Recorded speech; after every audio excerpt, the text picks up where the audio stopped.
जब एक व्यक्ति अंदर से पूरी तरह से टूट जाए, जब उसे लगे कि कोई भी उसका साथ नहीं देने वाला है, कोई भी उम्मीद नहीं रहती है अपने सगे संबंधियों से, अपने रिश्तेदारों से, तब वो व्यक्ति क्या करे?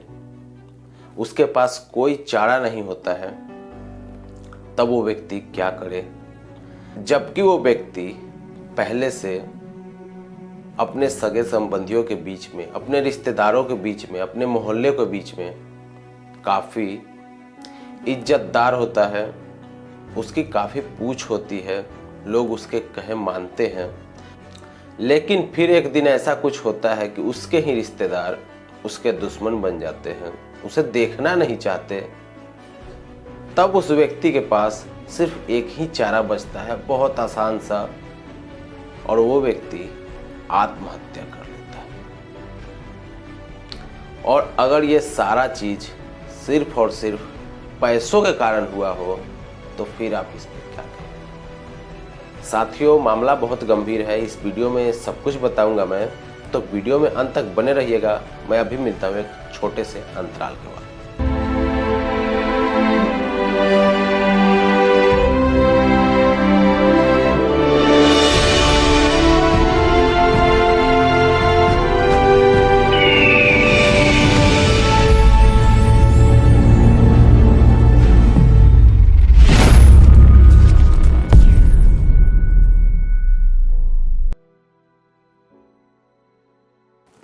नमस्कार साथियों, मेरा नाम है रोहित सिंह और आप देख रहे हैं सिंह साहब बिंदास चैनल। साथियों, आज के इस वीडियो में मैं बात करने वाला हूं फटाफट लोन ऐप के बारे में। जैसा कि आप सब लोग जानते हैं, जब से 4G आया है तब से इंटरनेट की दुनिया बिल्कुल ही बदल गई है। हर किसी के पास इंटरनेट है, हर कोई हर काम को फटाफट करना चाहता है। और इस बीच ये जो लोन वाली जो ऐप है, ये जो लोन वाली ऐप वाली जो कंपनियां हैं, वो कुकुरमुत्ते के तरह हमारे देश में फैलते जा रही है। हैदराबाद की रहने वाली एक कविता नाम की लड़की, जो कोरोना के टाइम में 2021 में उनका जब धंधा चौपट हो गया, जब उनके धंधे चलने बंद हो गए, सरकार जैसे कि सारा दुकान वगैरह बंद करा दी थी, उस समय में एक ऐसे ही ऐप से, मोबाइल ऐप से फटाफट वाला लोन लेती हैं। और लोन लेने के बाद जो उनकी किस्ती होती है उसे भी वो टाइम टाइम पे चुकाते रहती है। लेकिन एक दिन ऐसा होता है, तकरीबन 7 बजे के आसपास, जिस दिन वो किस्ती चुकाने का समय होता है, डेट होता है, उस दिन वो किसी काम में बिजी होती है और वो कॉल नहीं उठा पाती है ऐप वाले एजेंट का, ऐप वाले कर्मचारी का। नतीजा ये होता है कि अगला कॉल उनके छोटे भाई के वाइफ के पास जाती है और उनके वाइफ से पूछा जाता है कि क्या आप कविता को जानते हैं? उनकी वाइफ बोलती है कि हाँ, वो मेरी रिश्तेदार है। जबकि कविता और उनके बीच में काफ़ी समय से कोई बात विचार नहीं होता था। फिर वो एजेंट बोलता है कि कविता जी ने उनके कंपनी से एक लोन लिया था और उसे वो चुका नहीं रही है, तो इस लोन को आपको चुकाना होगा, क्योंकि आप उनके रिश्तेदार हैं और आपका कॉन्टैक्ट नंबर उन्होंने ही दिया था। ये बात वो अपने घर में सबको बता देती है। उसके बाद कविता से उनके झगड़े हो जाते हैं, कविता से लोग बात करना बंद कर देते हैं। ऐसा ही मामला सिद्धिपेट के किरनी मोनिका जी के साथ हुआ। जब वो लोन के पैसे का 1-2 किस्त चुका नहीं पाई, तो उनके फोटो को व्हाट्सएप पे, फेसबुक पे उनके सारे रिश्तेदारों को भेज दिया जाता है। ये कहा जाता है कि ये आपके रिश्तेदार हैं, ये जहाँ भी आपको दिखे उनको बोलिए लोन चुकाने के लिए। और मोनिका जी को कॉल कर कर के ये लोग धमकी देते थे, यहाँ तक कि माँ बहन की गालियाँ भी देते थे।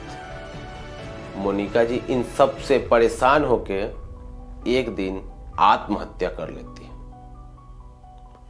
उनके घर वाले बताते हैं कि जब ये आत्महत्या कर लेती है तो फिर ये जब एजेंट कॉल करते हैं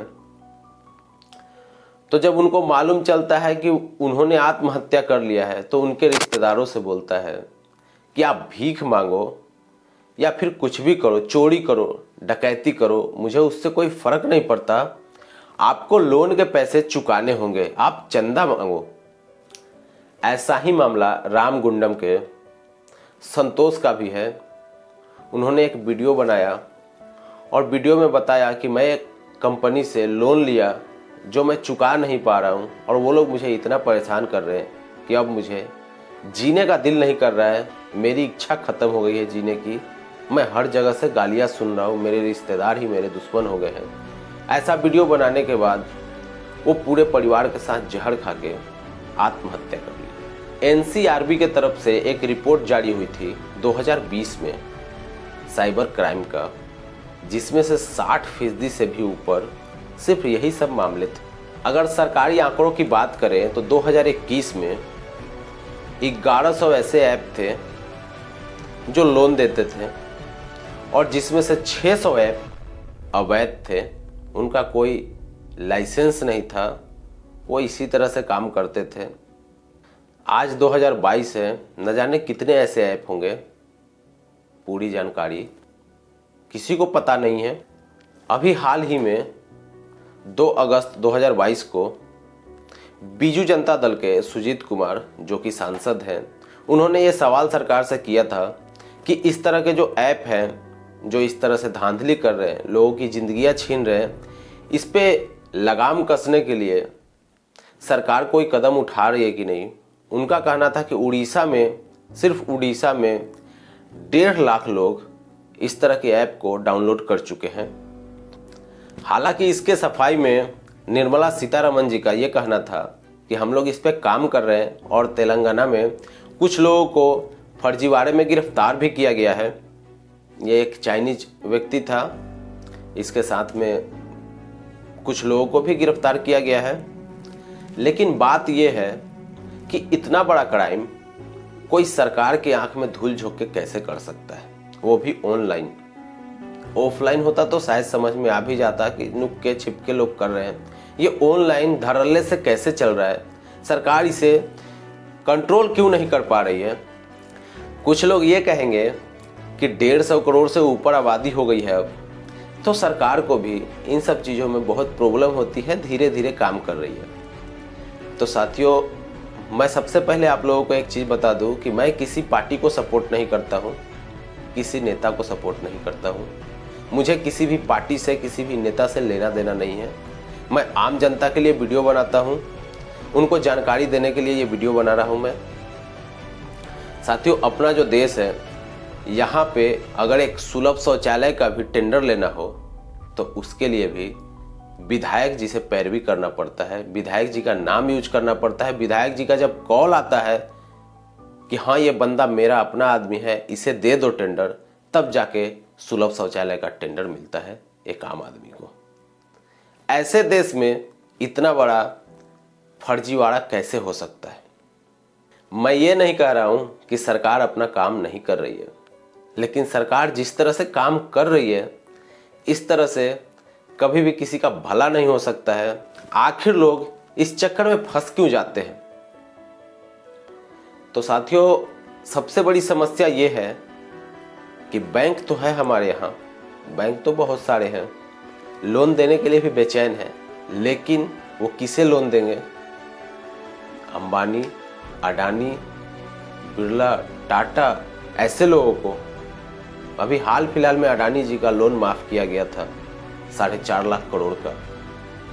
लोन माफ तब होता है जब सामने वाला को नुकसान हो जाए, उसका धंधा न चले। लेकिन अडानी जी अभी दुनिया के दूसरे सबसे अमीर आदमी हैं, फिर ऐसे व्यक्ति का लोन माफ होना मेरे समझ से बाहर है। आखिर ये क्या चल रहा है हमारे देश में, मुझे समझ में नहीं आता। तो साथियों, आज के वीडियो में बस इतना ही है। मैं आप लोगों से हाथ जोड़ के गुजारिश करता हूं कि अगर आप लोग इस तरह के ऐप से लोन लेने की सोच रहे हैं तो इस वीडियो पे गौर कीजिएगा, इस वीडियो को ज़रा ध्यान से देखिएगा और समझने की कोशिश कीजिएगा कि क्या आप सच में लोन को चुका पाएंगे। क्योंकि ये जो ऐप है ये आपके मूलधन पे पेनाल्टी लेती है। कहने का मतलब है अगर आपने एक किस्ती छोड़ दिया तो उसके सूद इतने बढ़ जाएंगे कि शायद आप इसे चुकाने के लिए फिर से एक लोन लो। तो आज के वीडियो में बस इतना ही। फिर मिलते हैं ऐसे ही कुछ जानकारी के लिए। तब तक के लिए टाटा, बाय बाय, जय हिंद।